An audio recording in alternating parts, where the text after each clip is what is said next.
Have you ever heard a sound in the quiet of night that scared you? A sound that was right behind you, but you could not see. Today I am going to tell you a story that changed my life forever. When that three-tone whisper, that terrifying whistle, started following me and my brother. I promise you this is not an ordinary story. It is a story of fear that can freeze you to your bones. So get ready, because what you are about to hear might steal your sleep at night. Welcome to a true horror story. The three-note whistle. I was 9 the first time I heard it. A low whistle echoing through the woods behind our house in Alabama. 3 notes, always the same. Soft at first, almost like a lullaby. But cold. Wrong. My brother Jacob heard it too. We were out back playing by the tree line, sun setting behind the hills. When the whistle came, we froze. It wasn't a bird, wasn't the wind. It was something watching. Our dog Ringo bolted, tail tucked, whimpering. And that's when Jacob whispered, "Do you hear that?" I nodded. We both knew not to run.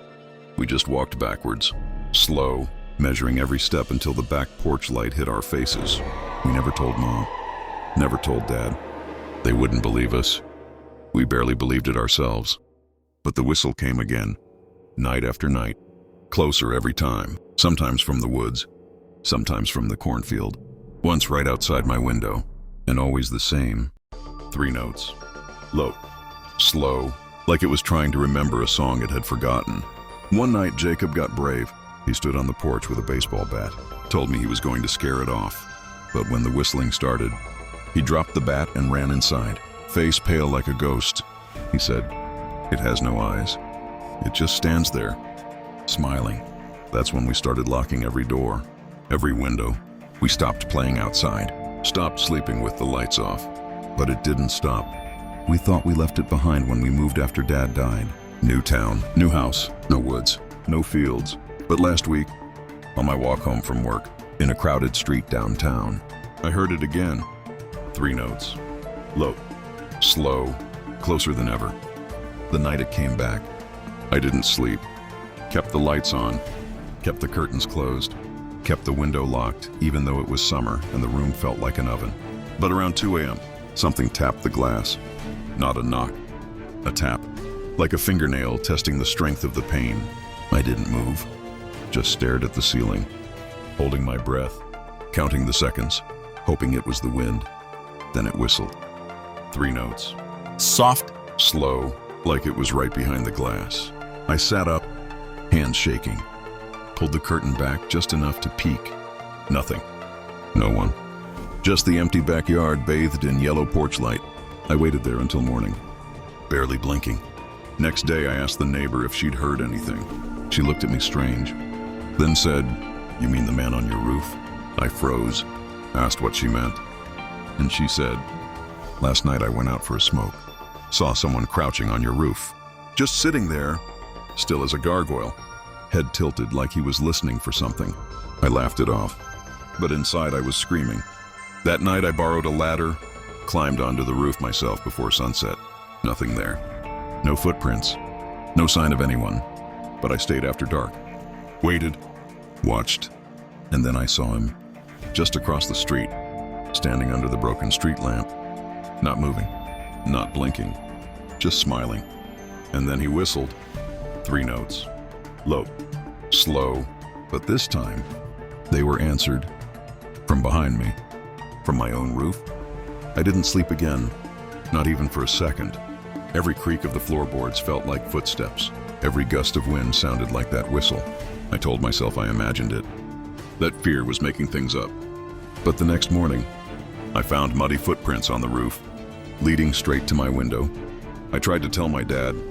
He laughed, said maybe a raccoon got up there. But raccoons don't wear boots, and they don't whistle either. That night I locked every door. Every window, pushed a chair under the doorknob. But just before midnight, I heard the basement door creak open. Not slam, not rattle, just open quiet, like someone didn't want to be heard. I grabbed my flashlight, tiptoed out of my room. Every instinct told me to stay put, but I kept moving slow, quiet. The door was open just a crack, and down there in the black, I heard it, not a voice, not footsteps.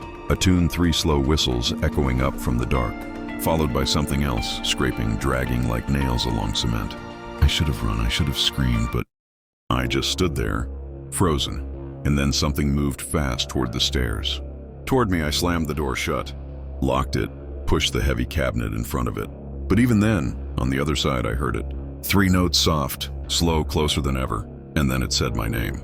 I didn't sleep that night either, just sat there, flashlight, clutched eyes fixed on the basement door waiting for it to move again, but it didn't, not that night. By morning, the cabinet was still in place. The door still locked, but I knew what I'd heard, and worse, I knew it knew me now. I stayed home from school, faked a fever.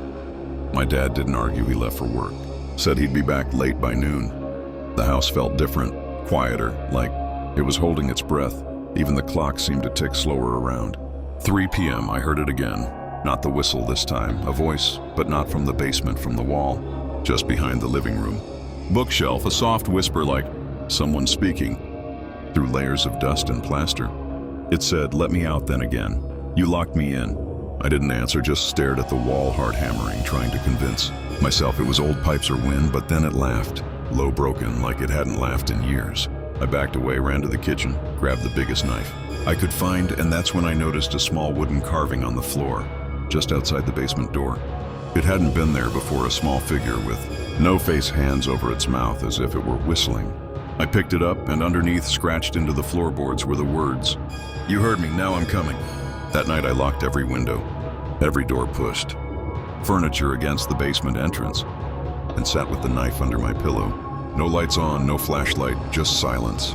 And then around 2 a.m. I heard it again. Scratch, scratch from beneath the floorboards. Steady, rhythmic, like fingernails dragging through wood. I didn't move, just listened, each scratch getting closer, like it was making its way through the house under my feet. Then it stopped, silence, and suddenly the air felt cold. Not just chilly, but wrong, like it had been pulled out of a grave. Then came the whistle right outside my bedroom door. 3 notes soft, slow, familiar. Now like it was calling for me personally. I held my breath, gripped the knife, and waited. Then I saw it. A shadow under the door, not feet, but hands, long, thin, crawling, scratching at the wood just inches from me. And then a voice so close it felt like it was inside my ear. "Open the door." I couldn't, I just lay there shaking as the handle turned slowly, click, click, click. But it never opened. By morning, it was gone again. But on the back of the door, scratched deep into the wood, was a message, almost. The next day, I couldn't stay in that house any longer. I drove out to the library, found the town records, looked up anything I could about my property, and then I found it. A newspaper clipping.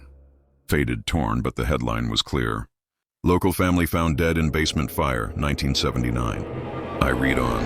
It said a man had locked his wife and daughter in the basement, set the house on fire, and when the firemen arrived, they found the bodies. But not his. He was never caught, never found, just vanished. The picture showed the house, my house. Same front porch, same cracked steps. But what chilled me was the last line of the article. Neighbors reported hearing a strange whistling sound the night of the fire, and claim they still hear it every year on the same night. I checked the date, October 13th, that was today. I rushed home before dark, heart pounding, hands shaking. I didn't know what I expected. Maybe to pack and leave, maybe to burn the place myself. But as soon as I stepped inside, the house was cold, too cold, and silent. No birds outside, no wind, no ticking from the old wall clock, just stillness. Until still that same 2-note tune, closer now. I turned around, no one there, but the hallway lights flickered then. The door to the basement creaked open, on its own. My legs moved before I could think. I grabbed my keys, ran for the car, but the engine wouldn't turn over. In the rearview mirror, I saw it. A tall figure standing at my front door, just staring, motionless, whistling. I couldn't move, couldn't breathe. Then it tilted its head and pointed at me. I didn't sleep that night. How could I?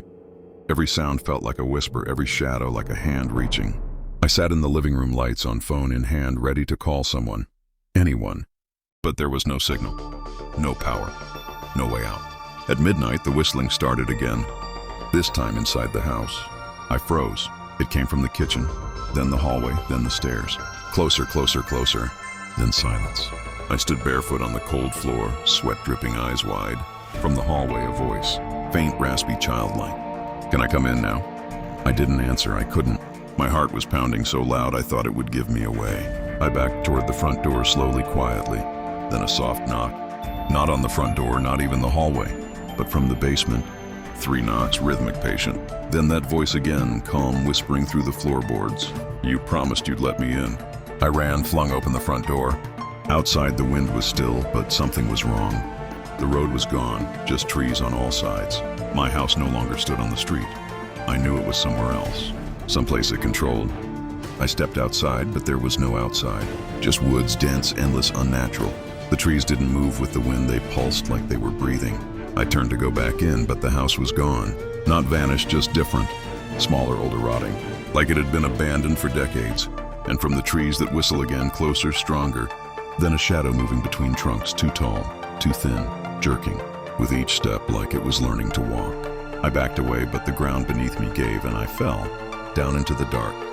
I hit the ground hard, but it didn't hurt because the ground wasn't real. It was soft, like flesh, like breathing earth. I stood up but couldn't see the sky, only walls wet, pulsing like I was inside something living. Then I heard it. Not the whistle, a voice. Raspy, wrong, but trying to sound like me. You called me. I didn't, I swear I didn't. You watched, you stayed, you opened the door. A shape moved in the dark. Its eyes were mine, but older, hollow. Now you belong to the hollow place. The whistle returned, but it was inside my head, rattling my bones. I screamed, but my voice didn't leave my mouth. It echoed back, mocking me. The thing stepped closer, and I saw its hands. They were mine. I ran, or thought I did, but the ground folded like a throat closing. The thing followed, not running, just gliding.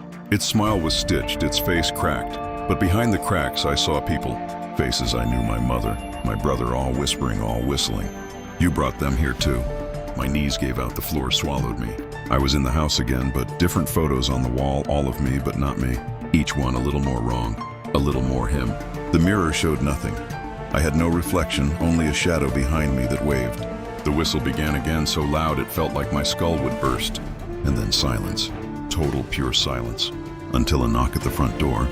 3 slow knocks just like before. I moved to open it, because that is what we do when the whistle stops. My hand trembled on the door handle, the cold air from outside slipped inside, carrying a faint distant whistle. I turned the knob slowly. The door creaked open. Nothing was there. Only the empty street bathed in pale moonlight. But then a whisper floated in. You are never leaving. The door slammed shut behind me, and the house breathed again, trapping me forever with the whistler's song. Days passed, but I couldn't shake the feeling. The whistling followed me. Everywhere in the quiet, in the crowd, even in sleep. I tried to leave the town, but every road led me back here. Friends warned me to forget it. But how do you forget a shadow that walks behind you unseen? Now I live with one truth. Some doors once opened never close again. One night I found an old diary in the attic. Its pages yellowed, words fading.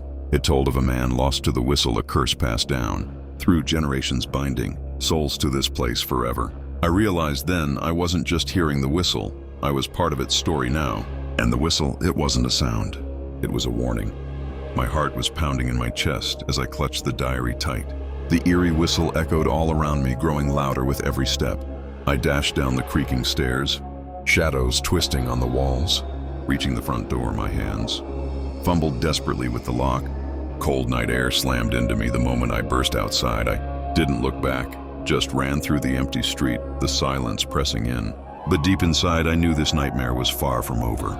Days passed, but the chilling whistle haunted my dreams. I couldn't shake the feeling that something was watching me, waiting. I returned to the house during daylight, hoping to find answers. The diary's pages revealed a dark secret, a tragedy buried deep within those walls. A family lost to the night, their souls trapped in endless sorrow. And the whistle, a desperate call for help, or a warning for anyone who dared enter. I realized then escaping the house didn't mean escaping the curse. That night the whistle returned louder, closer. My heart pounded as shadows seemed to twist and stretch around me. I wasn't alone anymore. A cold breath brushed past my neck and a faint whisper called my name. Frozen in place, I could feel the presence drawing near.